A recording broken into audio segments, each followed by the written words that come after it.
Actually mobile वाला में और इसमें फर्क कितना है, क्योंकि इसमें सारा टूल्स एक जगह पे रखा हुआ है केपिस्टर वाला में। हाँ।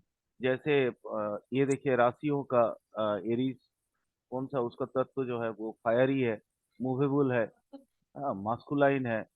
ये इसका दिशा होता है हम्म, पूर्व दिशा।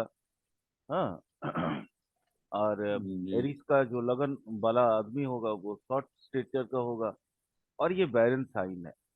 जैसे हम लोग जो प्रोजेनी जब पढ़ रहे थे तो बोलते थे ना कि मतलब बैरन साइन में अगर फिफ्थ का साबलॉर्ड पहुंच माने वो दिखा दे तो फिर उसके बाद बच्चे नहीं होते, है ना। तो ये हम्म, वही बैरन साइन साइन है।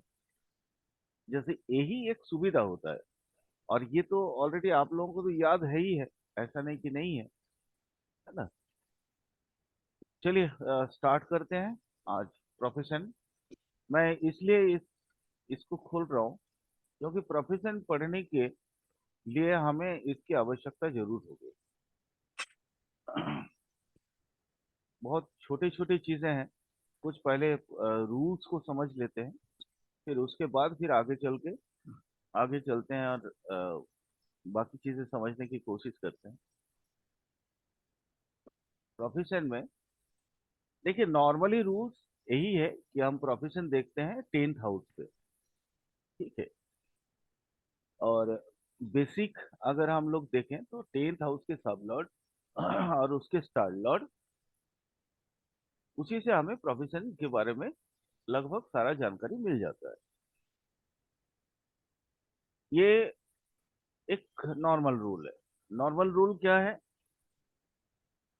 कि 10th का कास्पल सब लॉर्ड मतलब, जैसे ये इसको आप देख लीजिए, नॉर्मल रूल की बात कर रहा हूँ, है ना। नॉर्मल रूल ये जैसे 10th का कास्ट है, ये 10th का कास्ट जैसे यहाँ पे वेनस है। और वेनस वेनस को देखना पड़ेगा कि वेनस क्या क्या दे रहा है यहाँ।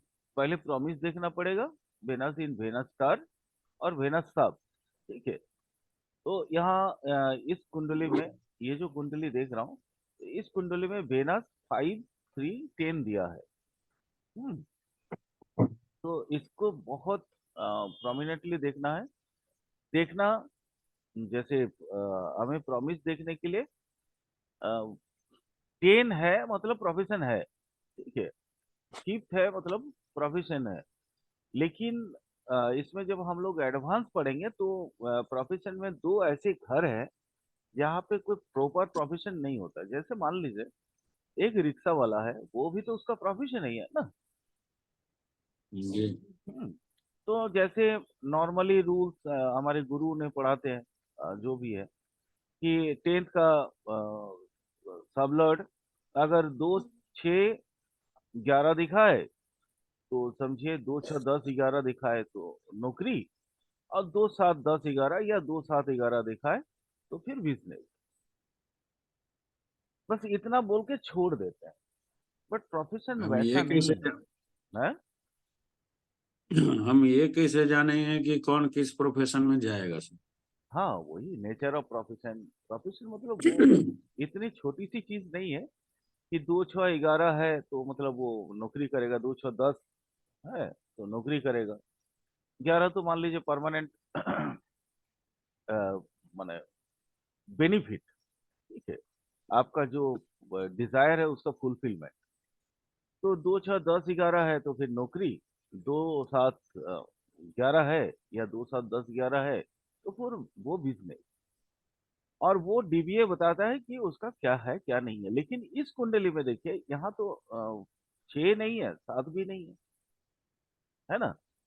क्योंकि ये सेल्फ स्टार्ड है, सेल्फ स्टार्ड है, लेकिन ये अनटेनेंटेड भी नहीं है। वेनस अनटेनेंटेड भी नहीं है, क्योंकि यहाँ मार्स का भी वो स्टार लॉर्ड बना बैठा है।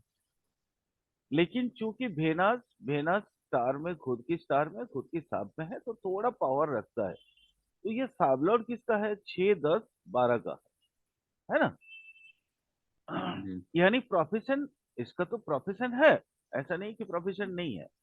बट सिर्फ इतना ही जानने से प्रोफेशन नहीं हो पाएगा। क्योंकि प्रोफेशन हम अभी हमारा फील्ड इतना बड़ा हो गया।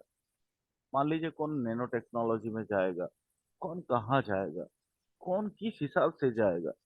कभी कभी आप देखिएगा ऐसा भी होता है कि सेवेंथ है नहीं लेकिन फिर भी वो बिजनेस कर रहा है और अच्छा उसका अच्छा टर्नओवर आ रहा है ना। तो ये नेचर को कैसे हम लोग समझेंगे, ये समझना बहुत जरूरी है।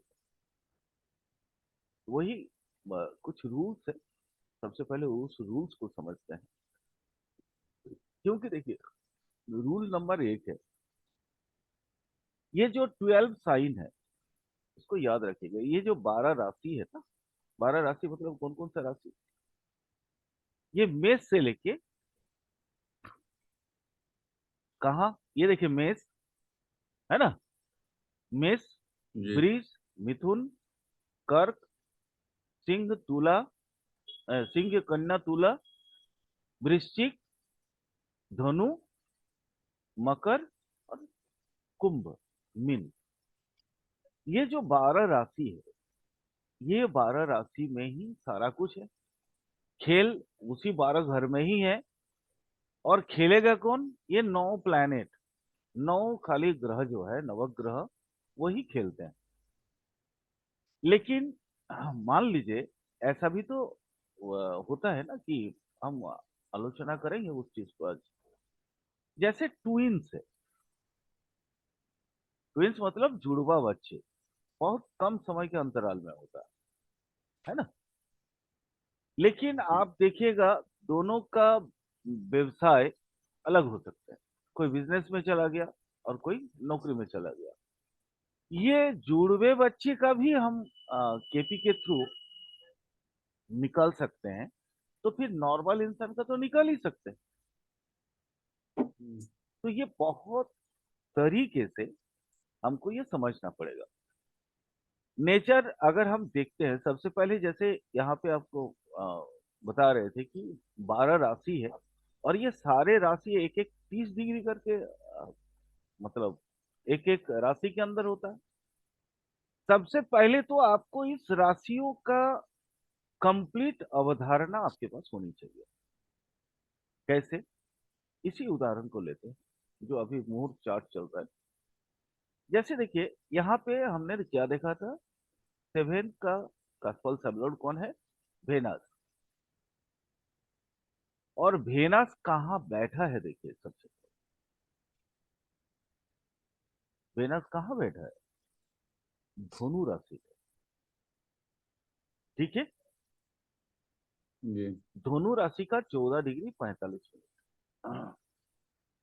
धनु राशि का चरित्र कैसा है, ये अग्नि तत्व वाला राशि है। हम्म, ठीक है, द्वि स्वभाव है, द्वि समझ स्वभाव है। यानी ये यहाँ जो वेनस बैठा है, ये वेनस लेकिन राशि तत्व के अनुसार डुअलिटी अपने आप में रख लिया। मैस्कुलाइन है, ईस्ट का द्योतक है, पूर्व दिशा की सूचक है। और ये सेमी फ्रूटफुल या मीडियम स्टेचर, इसका आपको अभी आवश्यकता नहीं है। सबसे पहले तो ये समझना पड़ेगा ये तत्व, तत्व और स्वभाव।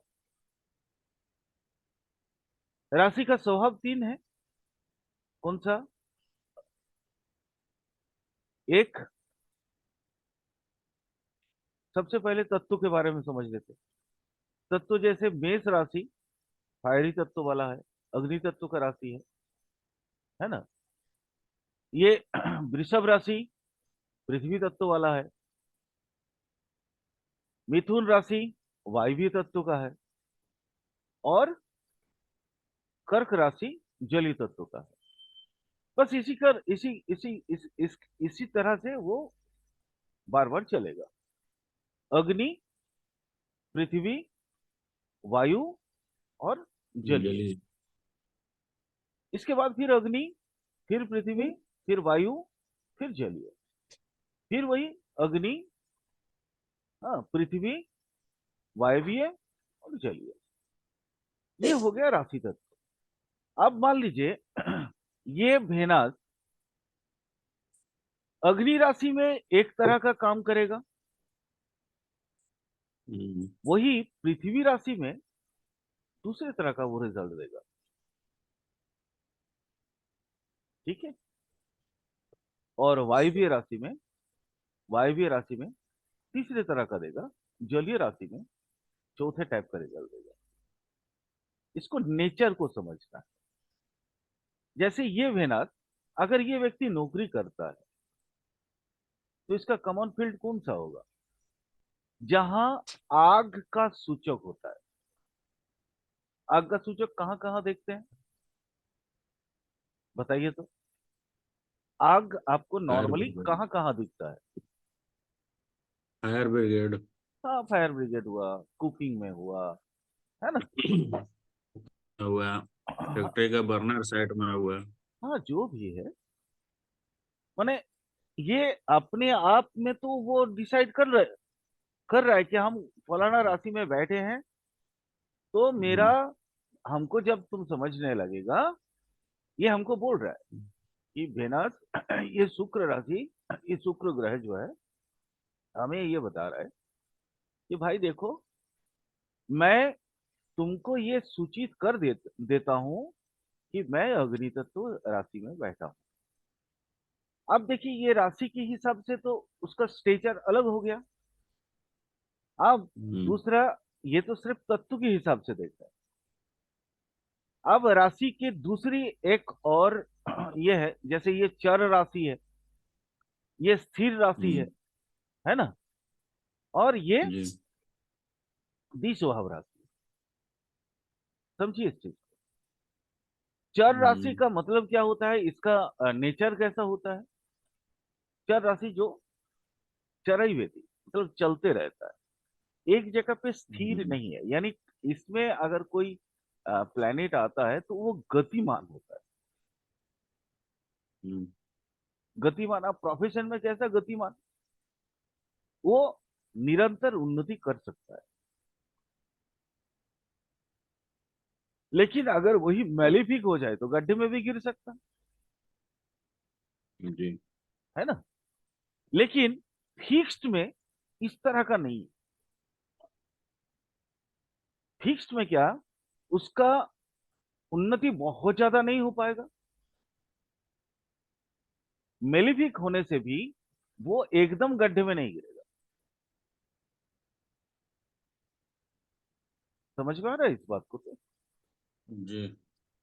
वही द्वि स्वभाव में अगर होता है तो द्वि स्वभाव को प्रिडिक्ट करना थोड़ा सा मुश्किल हो। फिर वहां पे हमको सबसे पहले उसको स्टार को देखना पड़ेगा। इसलिए क्योंकि द्वि स्वभाव राशि में ऐसे ही तो डुअलिटी है।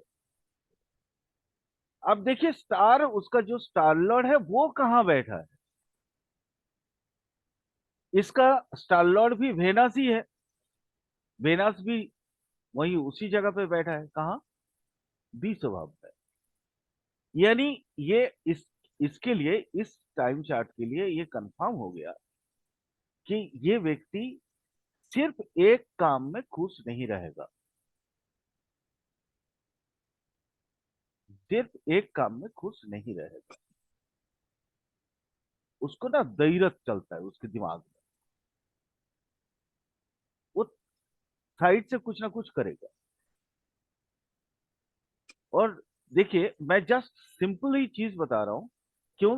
अब यहां देखिए, वेनस ने दिया भी क्या है? 5, 3, प्लूटो। 10। और चूंकि 6, 10 का सबलॉर्ड भी है, तो नौकरी भी कर सकता है ये। लेकिन हम्म, ये 5 या 3 घर इसका डीबीए के अनुसार ये बदलते रहेगा। 3 मतलब जैसे ऑनलाइन का काम हो गया, है ना। हम्म, 5 मतलब हो सकता है स्पोर्ट्स हो, या माने दूसरे जहाँ इंटेलेक्चुअलिटी की बात हो जाए, या मान लीजिए वो ड्राइंग में बहुत अच्छा, आर्ट में बहुत अच्छा हो सकता है। समझ पा रहे हैं तो इस चीज को। तो ये डुअलिटी आपको यहीं पे खत्म नहीं हुआ, यहीं पे हर चीज पूरा नहीं होता है, अभी और डिटेल्स में बताएंगे। अभी जस्ट एक आप लोगों को एक थोड़ी सी समय में एक समझाने की प्रयास कर रहा हूँ कि मतलब राशि तत्व के हिसाब से और पोजीशन के हिसाब से हम किस तरह से नेचर को डिफाइन करेंगे। चलिए थोड़ा सा अब रूल्स पे चलते हैं। सेकेंड रूल्स कौन सा है, यहां देखिए, changes that are to happen on account of planet that are posited in stars, मतलब नक्षत्र के अनुसार ये ग्रहों की जो, जैसे अभी हम देख रहे थे वेनस का नक्षत्राधिपति जो है वो वेनस था, है ना। शुक्र का नक्षत्राधिपति शुक्र था। तो सिर्फ वो ग्रह खाली साबलौर ही बदल माने डिसाइड नहीं कर सकता। डिसाइड करने के लिए उसके नक्षत्राधिपति को भी देखना बहुत जरूरी है, उसकी भी नेचर को देखना बहुत जरूरी है। लेकिन फाइनल डिसीजन कौन लेता है, इस साबलौर का साबलौर। यहाँ पे भी देखिए आ गया कौन, वेनस ही आया, क्योंकि वेनस का स्टार लॉर्ड भी वेनस है और वेनस का सब लॉर्ड भी वेनस है। ये तो हो गया नॉर्मली। अब प्लैनेट का क्या चीज है, वेनस, वेनस में क्या क्या मिलता है याद है ना। ग्रह शुरू में पढ़ाए थे, वेनस क्या क्या देता है, कुछ याद है, बताइए। वेनस जैसे सिल्क का कपड़ा, ये सब तो हम लिखवाए थे ना। हम्म। तो ग्रह तत्व को भी समझना जरूरी है, प्लैनेट प्रॉपर्टी नहीं, ये नहीं ये भी समझना जरूरी है। सबसे पहले राशि को समझेंगे, फिर प्लैनेट एक ग्रह जो है उसकी कारकत्व को समझेंगे, नक्षत्राधिपति का कारकत्व को समझेंगे, तब जाके नेचर के बारे में थोड़ा बहुत आइडिया हो जाएगा।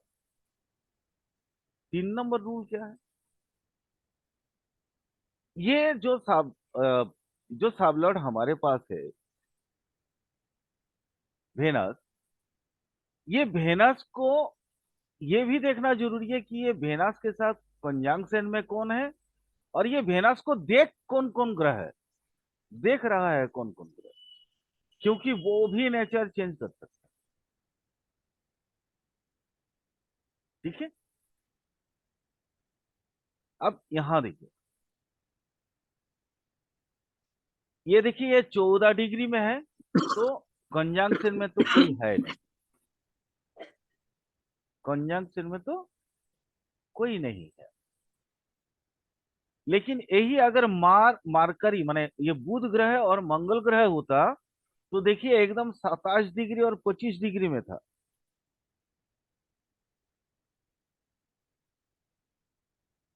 27 डिग्री और 25 डिग्री, यानी ये एकदम क्लोज कंजंक्शन में है।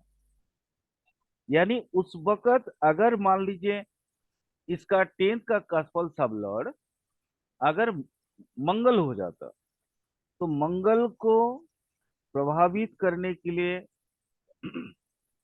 सबसे ज्यादा प्रभावित कौन करता, बुध। तो नेचर सिर्फ मंगल का नेचर देखने से नहीं चलेगा, फिर उस वक्त बुध का भी नेचर देखना पड़ेगा।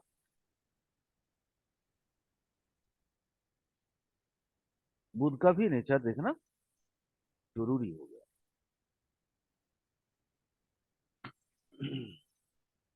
तीसरा चीज, ये तो गया सिर्फ राशि भित्तिक। इसके बाद सिग्निफिकेटर देखना है।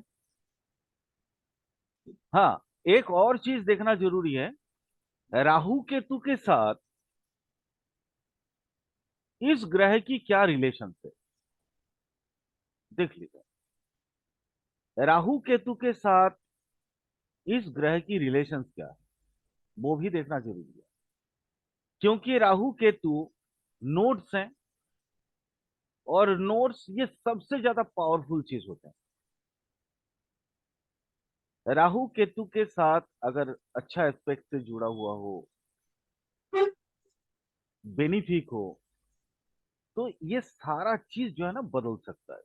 ये चार एक ऐसे तत्व है जो किसी भी व्यक्ति के प्रोफेशन को रीमेक कर सकता है, चेंज कर सकता है, क्रिएट कर सकता है, या कुछ भी कर सकता है।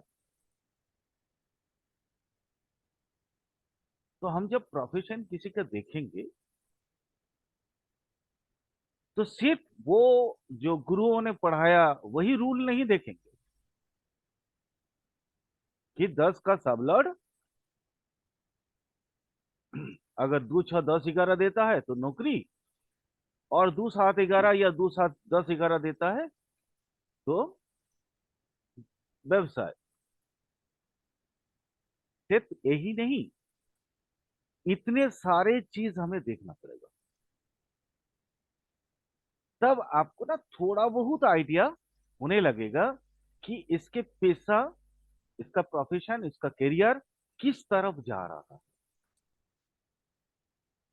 बहुत से लोग आपने ऐसे देखे होंगे, इंजीनियर या डॉक्टर पढ़ा है, लेकिन उसका प्रोफेशन देखिएगा फिल्म लाइन में चला गया। होता है ना ऐसा, धर्म सर? जी। तो ये कोई जरूरी नहीं कि उसका पढ़ाई जिस लाइन में हुई है वो प्रोफेशन भी अपना वही लाइन में चुने। तो प्रोफेशन क्यों बदलता है? मान लीजिए उसका जब वो जब पढ़ाई किया था, तो इन फ्यूचर प्रोफेशन वही करेगा बोल के स्टार्ट किया था। जी। लेकिन ये जो बार बार बोल रहा हूं ना, ये जो चार फैक्टर है, ये जो बार बार बोल रहे हैं ना, ये चार जो मैंने अभी अभी हम लोगों ने जिसके बारे में पढ़े हैं, ये हम्म। चार फैक्टर की वजह से उसके प्रोफेशन बदल जाते हैं। कौन कौन सा, फिर से दोबारा देख लीजिए। एक, राशि। दूसरा, जी। डिपोजिटेड स्टार नक्षत्र। या प्लैनेट। प्लैनेट और स्टार हम्म। दोनों ही देख लीजिए, है ना, कॉन्जंक्शन एस्पेक्ट, और राहु केतु के साथ उसका रिलेशन। यस। ये चार चीज, ये पूरा पूरा मतलब किसी भी इंसान के लाइफ को बदल देता है पूरी तरह से।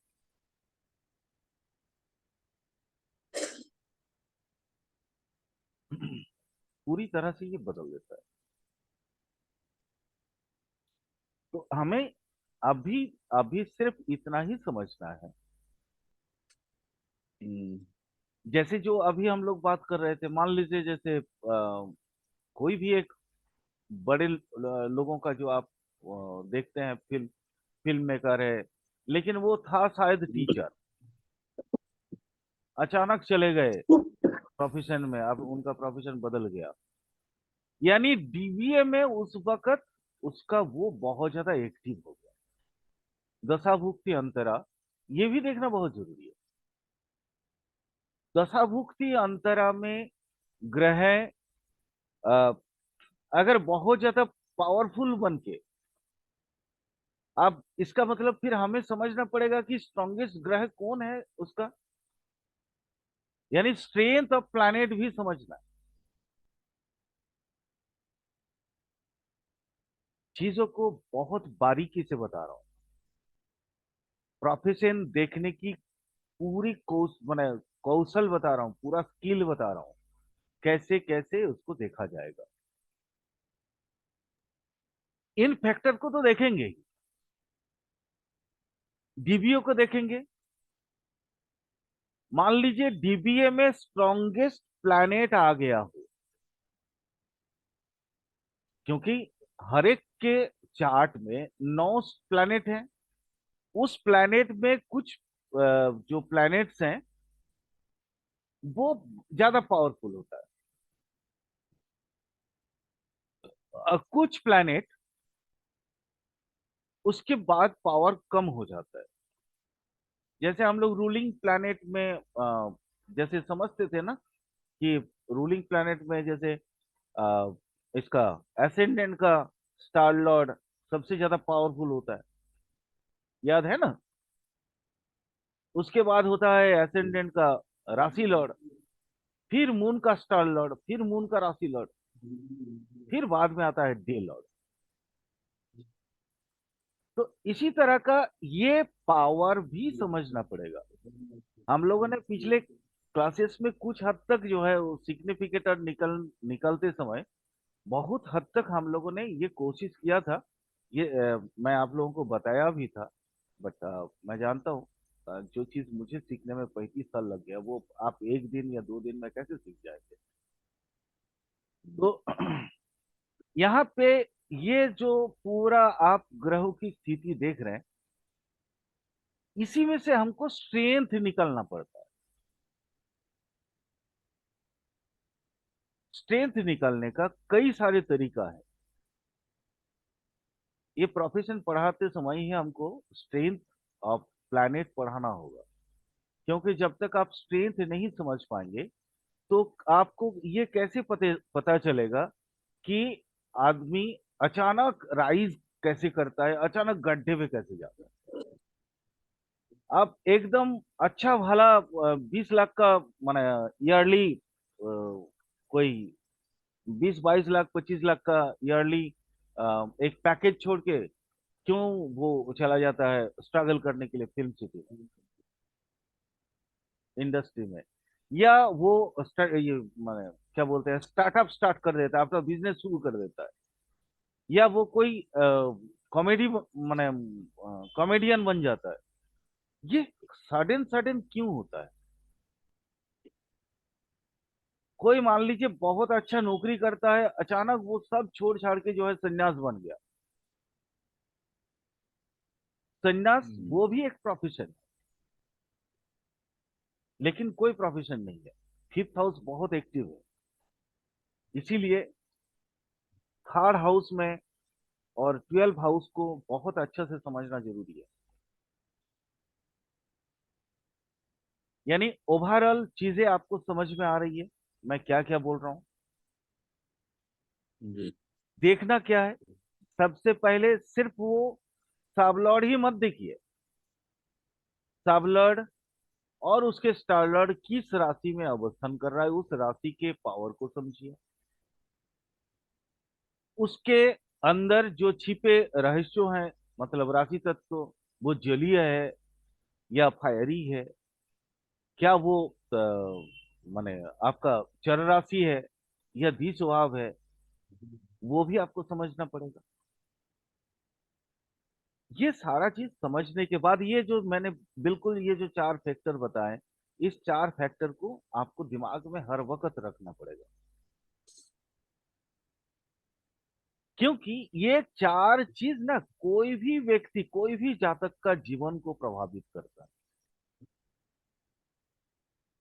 ये 4 चीज, और हमेशा याद रखिएगा ये जब आप इसको पूरा keep in mind all the point, तभी आपका प्रिडिक्शन विल बी 100% करेक्ट, नहीं तो कभी नहीं होता।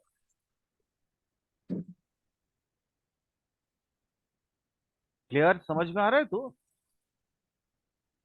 जी सर। देखिए अब एक चीज समझिए, सिर्फ प्रोफेशन मतलब खाली 10th हाउस नहीं है। मैं क्यों बार बार बोल रहा हूँ, प्रोफेशन करेगा कौन, जातक या जाति का। जी पैसा में जाएगा कौन, आप जाओगे ना।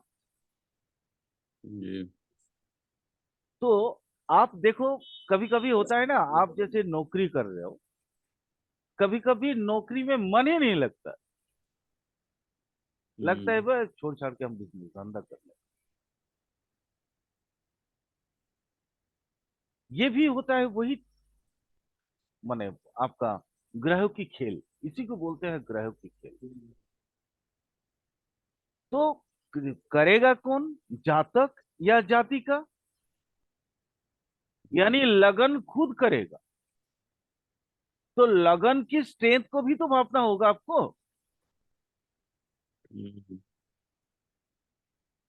बार बार जैसे मैं बोलता था, शादी के समय में, शादी करेगा कौन, लगन। लगन। तो उसकी स्ट्रेंथ को भी तो देखना है। रोगी बनेगा कौन, लगन। ठीक है, किताबें पढ़ेगा कौन, लगन। माना हायर एजुकेशन करेगा कौन, लगन। तो सबसे पहले लगन की स्ट्रेंथ को तो आपको माने ढूंढना पड़ेगा, उसको समझना पड़ेगा कि अगर लगन बहुत ज्यादा पावरफुल है, इंप्रूविंग हाउसेस को लेके बैठा हुआ है, यानी 1 2 3 6 10 11 ये सब राशि लेके अगर बैठा है, तो पावरफुल हो गया ना। कभी कभी हमारे ऐसे लोकोक्ति होता है ना कि अरे भाई उसका किस्मत क्या है, वो मिट्टी को छूता है तो सोना बन जाता है। क्यों बनता है ये? मिट्टी को छूने से सोना कैसे बनता है? क्योंकि लगन इंप्रूविंग हाउस को लेके बैठा है, बहुत अच्छा अच्छा हाउस लेके बैठा है। लगन के साथ 6 8 12 का कनेक्शन नहीं है, डायरेक्ट, माने इकट्ठा एकदम लगन का सब लॉर्ड 6 8 12 डायरेक्ट नहीं है, या उसका स्टार लॉर्ड 6 8 12 डायरेक्ट नहीं ले रहा है। लेकिन वही अगर डॉक्टर है तो 6 8 12 होना जरूरी है उसके लिए।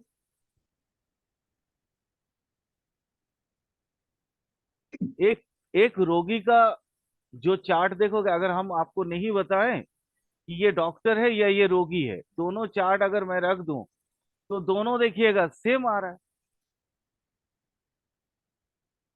उसके बाद आपको ये समझना है कि ये डॉक्टर है और ये रोगी है। वही ये 4 फैक्टर को बताना, मैं वो आपको वो कौशल समझाने की, वो सिखाने की कोशिश कर रहा हूं, जिससे आप इजीली ना एक अच्छे एस्ट्रोलॉजर बन पाए। अच्छा एस्ट्रोलॉजर कभी भी दूसरों से धोखाधड़ी नहीं करता, कभी भी वो गलत चीजें कभी नहीं बोलता। जो उसका पास कुंडली है, जो चार्ट है, वो चार्ट में उसको जो जो दिखता है, सबसे पहले वो वही चीज बताएगा। लेकिन अच्छे एस्ट्रोलॉजर या बुरे एस्ट्रोलॉजर की मतलब नहीं है, एस्ट्रोलॉजी में आपका डेप्थ तो होना चाहिए। आप राशि तत्वों को नहीं समझ पाएंगे, फटाक से आप जवाब देना स्टार्ट कर दे रहे हैं, मत करिए। इसलिए मैं बार बार बोलता हूँ ना कि प्रोफेशन पढ़ाने के लिए कम से कम 10 से 12 क्लासेस चाहिए मुझे। इतनी बारीकी से समझना पड़ेगा, सिर्फ 2 6 10 11 से कुछ नहीं होता।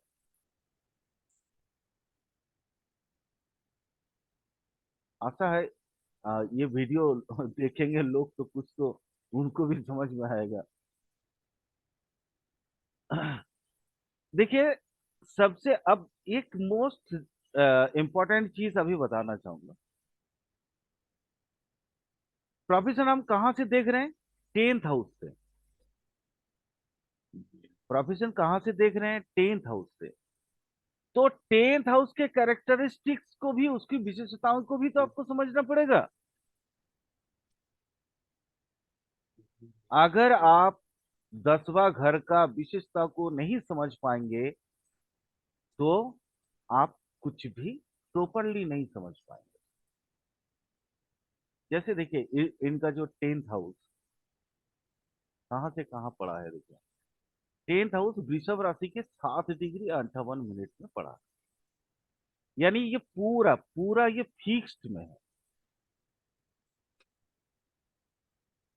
ये ये अर्धी है, स्थिर राशि है, यानी ये एक बार प्रोफेशन जो करेगा वो जल्दी उसका छोड़ेंगे। डिस्टर्ब नहीं होगा। ये यही बोल रहे हैं हम कि 10th